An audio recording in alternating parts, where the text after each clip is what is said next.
하나님 말씀 보겠습니다. 로마서 12장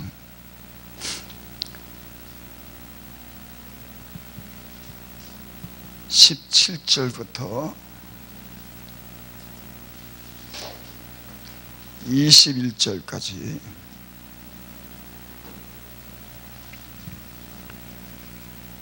로마서 12장 17절부터 21절까지 제가 봉독해 올립니다.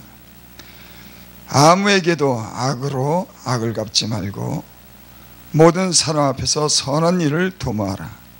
할 수 있거든 너희로서는 모든 사람으로 더불어 평화하라.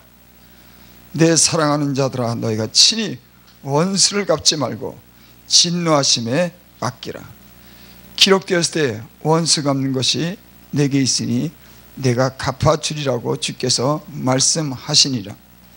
내 원수가 줄이거든 먹이고 목마르거든 마시우라. 그리함으로 내가 숯불을 그 머리에 쌓아놓으라. 악에게 지지 말고 선으로 악을 이기라. 아멘.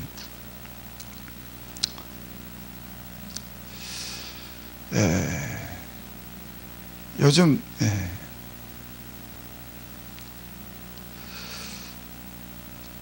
정치적으로나 사회적으로 굉장히 어수선하죠.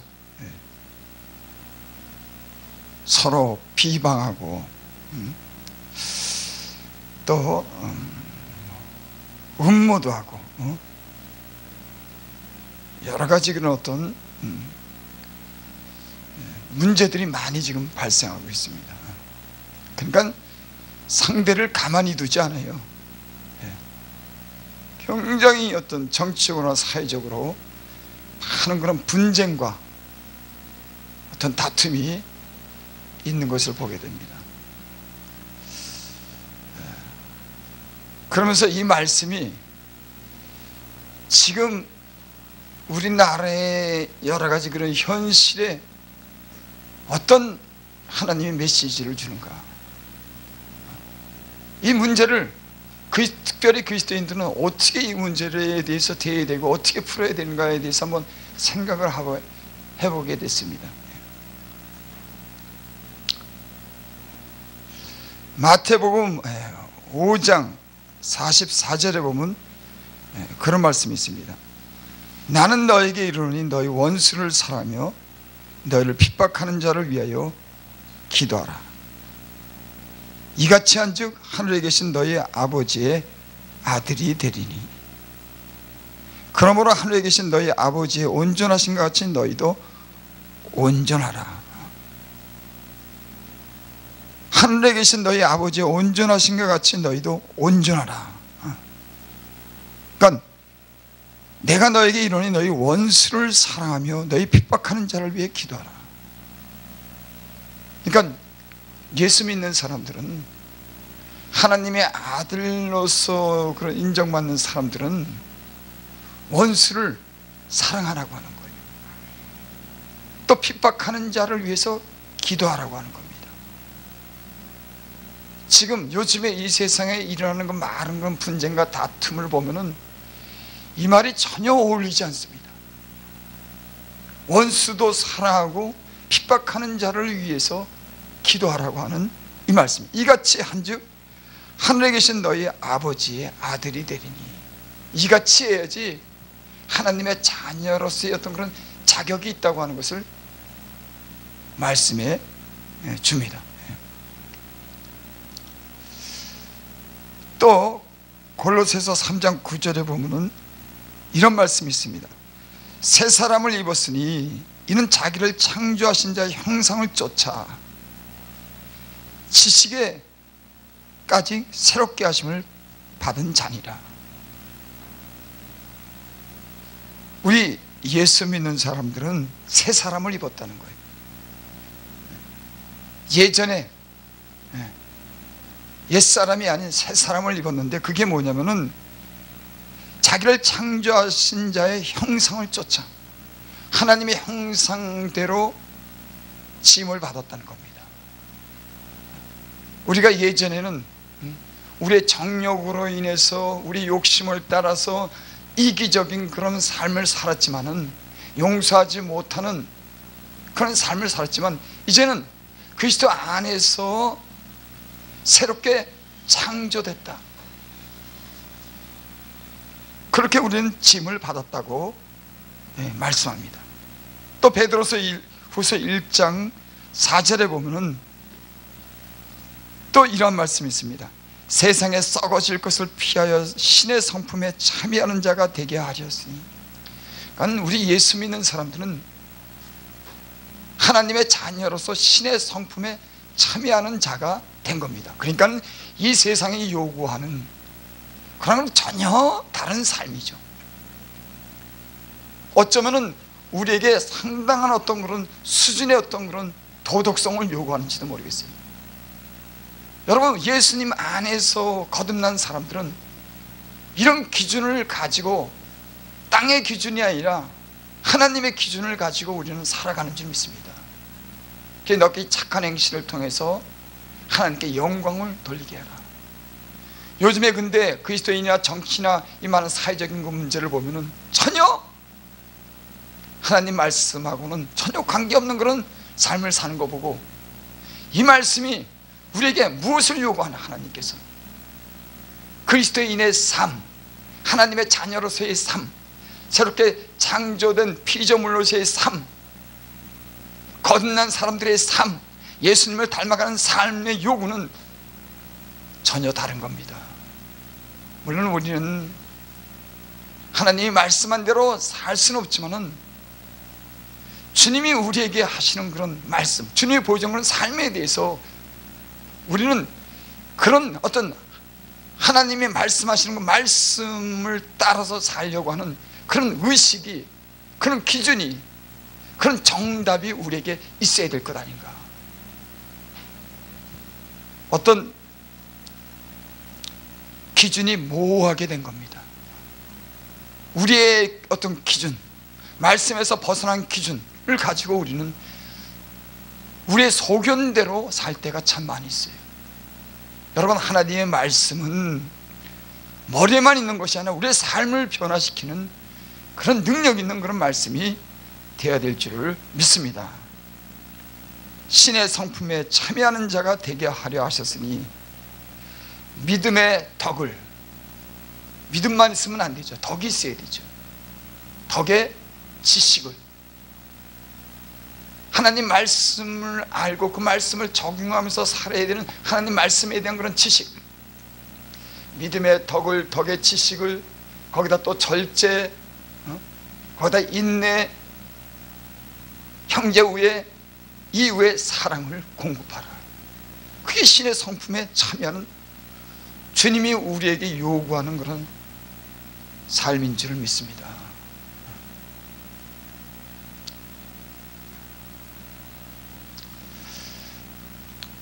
오늘 여기 본문에 이런 말씀이 있습니다. 아무에게도 악으로 악을 갚지 말고 모든 사람 앞에서 선한 일을 도모하라. 이 말씀에 비춰봤을 때 우리의 어떤 그런 생각과 우리의 태도가 어떤가 한번 돌아봐야 된다고 생각합니다. 하나님 말씀 분명히 아무에게도 악으로 악을 갚지 말라. 우리는 때로는 어떤 사람에게는 이렇게 해도 된다고 하는 그런 생각을 가질 때가 있어요. 어떤 사람에게는 우리가 비방도 하고 판단도 하고 정죄도 하고, 그래서 때로는 싸움도 해야 될 필요가 있다고 우리는 그렇게 생각할 수가 있어요. 근데 성경에는 아무에게도 악으로 악을 갚지 말아라. 여러분, 행동으로서 우리가 어떤 사람에게 피해를 주는 것만이 악으로 악을 갚는 것이 아닙니다. 이 우리 혀는 온몸을 불사르는 그런 어떤 그런 능력이 있다고 했습니다. 사람의 입에서 나오는 그런 말이 인생의 그런 수레를 불사르는, 다른 사람을 치명적으로 아프게 하고, 그런 우리 입술의 그런 혀가, 말이 상대를 갖다 때로는 절망적인 빠지게 하고 굉장히 어떤 그런 생명을 앗아가는 일까지는 할 수 있는 그런 말도 해당이 되는 겁니다. 우리가 육체로서 피해를 가는 이런 육체적으로 어떤 아프게 하는 것뿐만 아니라 우리 입술의 말이 때로는 다른 사람에게 악으로 대할 때가 있다고 하는 그런 말씀입니다. 여기 오늘 우리는 여기에 주목해야 될 것 같아요. 아무에게도 악으로 악을 갚지 말아라. 그러니까 어떤 사람에게는 이렇게 해도 된다. 스테반의 그런 어떤 그 복음을 전하다가 그 유대인들에게 돌에 맞아 죽는 장면을 갖다가 이렇게 생각해 보게 됩니다. 저가 복음을 전하고 예수 그리스도에 대해 증거했을 때 많은 유대인들이 돌을 던져서 그를 쳐서 죽였습니다. 그때 스테반이 그렇게 죽으면서 그렇게 고백을 해요. 저들의 죄를 용서해 달라고, 저들의 죄를 저에게 돌리지 말라고 그러고, 진정한 그리스도인의 어떤 삶의 어떤 모범을 보여준 것이 아닌가. 가서 대항해서 싸우고 원망하고 불평하는 것이 아니라 오히려 용서해 주는, 예수님도 그랬죠. 자기 백성을 구원하려고 그 땅에 왔지만은 오히려 그 백성이 자기를 십자가에 못 박혀 죽기까지 가는 그런 고난을 당합니다. 죽으면서 저들이 하는 일을 저희들이 알지 못하나이다. 저들을 용서하여 주시옵소서. 그렇게 주님은 그런 모습을 우리에게 보여주셨어요. 아무에게도 악을 갚지 말고 모든 사람 앞에서 선한 일을 도모해라. 그러니까 모든 사람 앞에서 이 사람한테는 이것이 해당이 되고 이 사람한테는 이도 되는 것이 아니라 모든 사람들에게까지, 때는 원수까지도 사랑하라고 하는, 주님이 우리에게 말씀하신 겁니다. 오늘 원수도 사랑해, 핍박하는 자를 위해서 기도해. 또 성경에는 골로새서 3장 13절에 보면 이런 말씀이 있습니다. 누가 네게 혐의가 있거든 서로 용납하여 피차 용서하되 주께서 너희를 용서하신 것 같이 해라. 주님께서 우리를 저는 제가 때로는 다른 사람을 판단하고 제가 어떤 불평이나 원망이 있을 때 저를 돌아볼 때가 있습니다. 나를 보니까 할 말이 없어지더라고요. 어떤 사람을 지적하고 어떤 사람을 판단하고 정죄하고 싸우려고 할 때 왜 그러냐고 물을 때 주님께서 나를 용서해 주신 것을 생각하면은 할 말이 없더라고. 여러분, 우리가 예수님을 맨 처음에 믿으면서 첫 번째 관문을 통과하는 게 있습니다. 그게 뭐냐면은 우리가 죄인인 것을 알고 그 죄를 우리 주님께서 용서해 주셨다고 하는 거예요. 그때 감격은 이루 말할 수 없습니다. 나 같은 죄인을 기억하고 나 같은 죄인을 용서해 줬다고 하는 그 감격은 이 세상의 그 어떤 감격보다도 나를 용서했다고 하는 거예요. 내가 죄인에게도 불구하고. 여기 오늘 말씀에 누가 혐의가 있거든 서로 용납하여 피차 용서해라. 주께서 너희를 용서하신 것 같이. 여러분, 우리가 용서하지 못하기 때문에, 옳고 그름을 따지기 때문에, 분쟁하기 때문에 오히려 더 큰 문제를 일으키는 것을 보게 됩니다. 차라리 용서하면은 주님이 그 문제를 해결하고 별로 문제가 크게 되지 않는 문제를 우리는 용서하지 못하기 때문에, 정죄하기 때문에, 서로 그걸로 인해서 싸움하고 분쟁하기 때문에 더 큰 일을 만들 경우가 있습니다.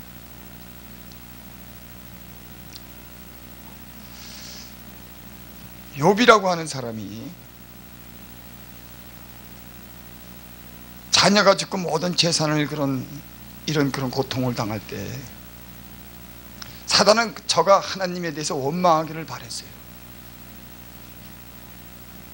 주변에 악한 자들이 그 욥의 재산을 전부 다 뺏어가고 종들을 죽였을 때 욥은 그들이랑 대항하고 그들에게 불평하고 하나님을 원망할 수도 있었을 겁니다. 욥은 잠시 불평하는 듯 하지만은 곧 하나님께 감사와 영광을 돌립니다.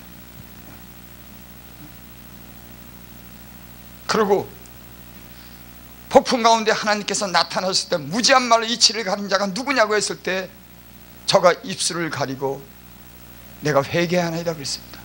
내가 전에는 귀로 들었지만 이제 눈으로 보나이다. 어떤 그런 어려움과 어떤 고난 속에서도 저는 하나님에 대한 신뢰를 잃지 않았어요.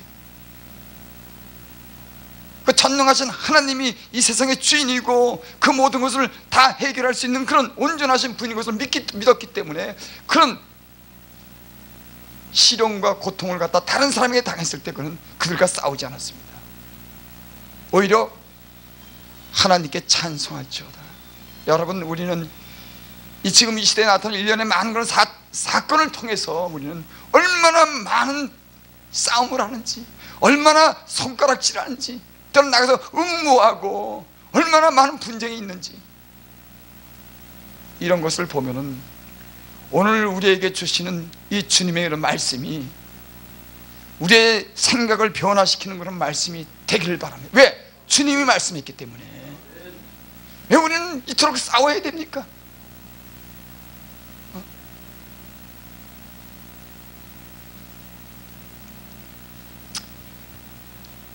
18절 봅니다.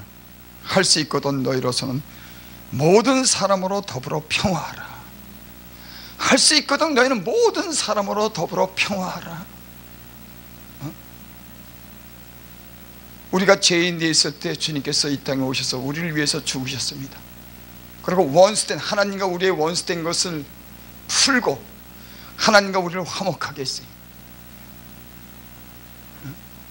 우리 하나님과 우리가 원수된 걸 주님께서 죽으심으로, 용서하심으로 하나님과 우리의 관계를 화목하게 하고 평화를 이루셨습니다. 주님이 이 땅에 우리를 위해서 베푸신 그 은혜를 생각하면은 우린 좀 이 세상에 대해서 일어난 일에 대해서 좀 신중하고, 우리는 좀 깊은 어떤 하나님 말씀을 통해서 돌아봐야 될 그런 된다고 이렇게 생각을 하게 됩니다. 19절 내 사랑하는 자들은 너희가 친히 원수를 갚지 말고, 네가 원수를 갚지 말아라. 우리는 어떨 때 참아야 되고 용서해야 될 이유가 여기 있습니다. 내가 그 원수를 갚는 거 아닙니다. 내가 대항해서 싸우는 겁니다. 마음이 온유한 땅을 기업으로 받나니. 온유한 사람은 땅을 기업으로 받는데 그들은 대항해서 싸우지 않습니다. 왜? 온유하기 때문에. 여러분, 예수님은 겸손하고 온유한 분이시에요. 저가 로마를 향해서 싸우지 않았습니다. 대항하지 않았어요. 왜? 온유하셨기 때문에. 그가 십자가를 지고 자신이 대신 죽으심으로 인류를 구원했습니다. 그러니까 기독교라고 하는 것은 굉장히 차원이 다른 겁니다. 하나님의 아들이 이 땅에서 십자가를 지고 죽고 그 많은 제자들의 복음을 위해서, 그 영혼을 위해서 자기 목숨을 버린, 희생하는 이런 삶을 보면은 우리의 이 세상에 지금 현재 일어나는 일련의 그런 많은 사태를 통해서 서로 원망하고 불평하고 분쟁하고 싸우는 일을 보면 우리가 한번 하나님 말씀에 우리를 비춰봐야 된다고 생각해요. 무엇 때문에 우리는 싸울 필요가 있다고 이렇게 얘기를 하고, 무엇 때문에 우리는 원망하고, 무엇 때문에 정죄하고, 무엇 때문에 어떤 사람에게는 이게 아니에요. 누구에게든지 아무에게든지, 여기 그렇게 말씀했어요. 아무에게도 모든 사람 앞에서 할 수 있거든 너희로서는 모든 사람으로 더불어 평화하라. 주님은 싸운 일 없어요. 우리는 주님을 닮아가는 삶을 산다고 합니다. 주님의 발자취를 쫓는다고 해요. 우리는 여전히 싸우는 거예요. 너는 그것 때문에 안 되는 거야. 이 문제만은 용서할 수가 없어. 그래서 그 마음에 미움과 증오가 있는데도 하나님의 뜻이라고 그러는 거예요. 여러분, 때는 우리는 우리를 속이고 있어요. 그 마음에 증오가 있고 미움이 있는데도 불구하고 그것이 하나님의 뜻이기 때문에 때는 무력을 사용해서라도,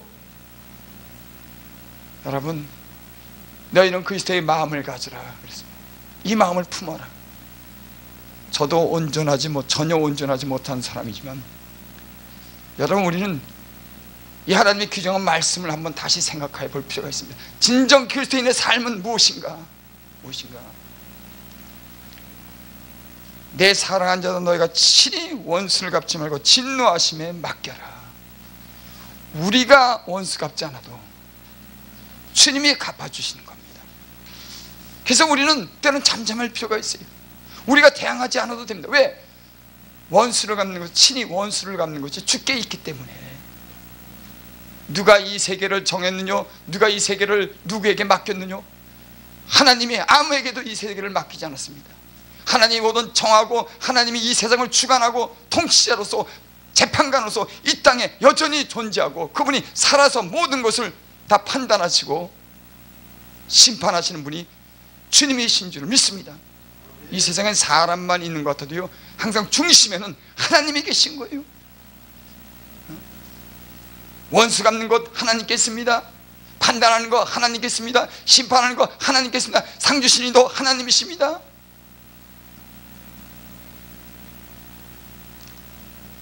기록되었을 때 원수 갚는 것이 내게 있으니 내가 갚아주리라 주께서 말씀하시나. 여러분, 우리가 원수된 사람이 있거나 우리에게 해를 가한 사람들이 있습니까? 여러분, 주님께 맡기시기를 바랍니다. 주님께서 그분의 공의와 사랑으로서 그 모든 문제를 주님의 뜻대로 다 이루어 가실 수 있을 줄 믿습니다. 우리가 아니더라도 세계를 정하고 이 세상을 주관하는 그 전능하신 하나님께서 나는 빛도 짓고 어둠도 창조하나니 난 평안도 짓고 환난도 창조하니라. 나는 여호와니라. 하나님이 이 모든 일을 다 이루실 수 있는 줄을 믿습니다. 20절 보겠습니다. 내 원수가 줄이고든 먹이고 목마르고든 마시라. 여러분, 저는 이렇게 살지 못했어요. 이에는 이, 악에는 악, 눈에는 눈. 참 사람이 다른 사람을 용서하고 그 허물을 덮어주는 거 쉽지 않더라고요. 그런데 어떤 원칙을 가지고 법을 가지고 말씀을 가지고 싸우는 것이 아니라 오히려 우리가 사랑을 하고 허물을 덮어줄 때 그 사람이 변하는 줄 믿습니다.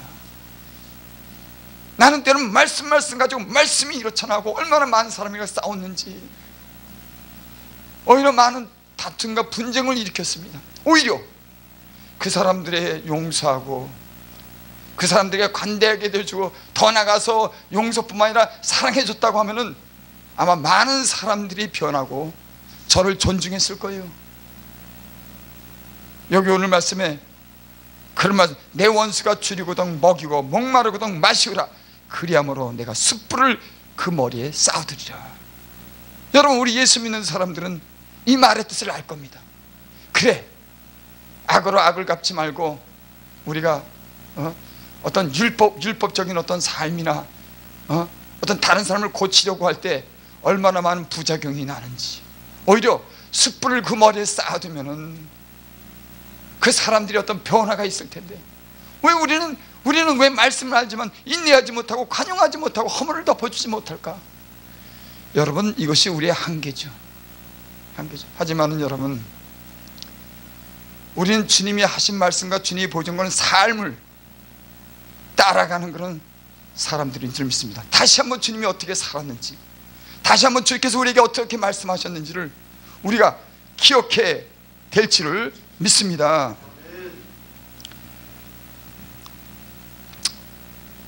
하나님 말씀 한 절 보고 마칩니다. 베드로전서 3장 9절.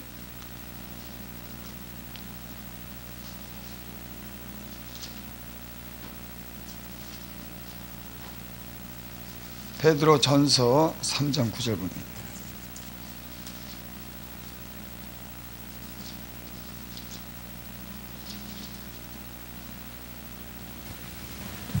예, 제가 봉독해 드립니다. 악을 악으로 욕을 욕으로 갚지 말고 도리어 복을 빌라. 여러분, 이게 인간의 유전으로 내려온 말입니까? 하나님의 입에서 나온 말씀입니까? 당연히 성령의 감동으로 된 하나님의 입으로 나온 그런 말씀인 줄 믿습니다. 악을 악으로 욕을 욕으로 갚지 말고 도리어 복을 빌라. 여러분, 저는 저 오랜 신앙생활하면서 이 간단한 원리를 사실 잊고 살았어요. 복을 받는 비결이 뭐냐? 복을 비는 겁니다. 나는 사람을 축복하는 거예요. 왜 이 간단한 것을 우리는 지키지 못하고 살았을까? 여기 글쎄, 악을 악으로 욕을 욕으로 갚지 말고 도리어 복을 이를 위하여 너희가 부르심을 입었으니, 복을 빌기 위해서 부르심을 입었다는 거예요. 예수님께서 이 땅에 오셔서 우리에게 복을 빌어줬습니다. 우리의 모든 삶 속에서 복을 빌어주고 우리 영혼을 구원하는 그런 복을 우리에게 빌어주신 줄 믿습니다. 이는 복을 유업으로 받게 하려 합니다.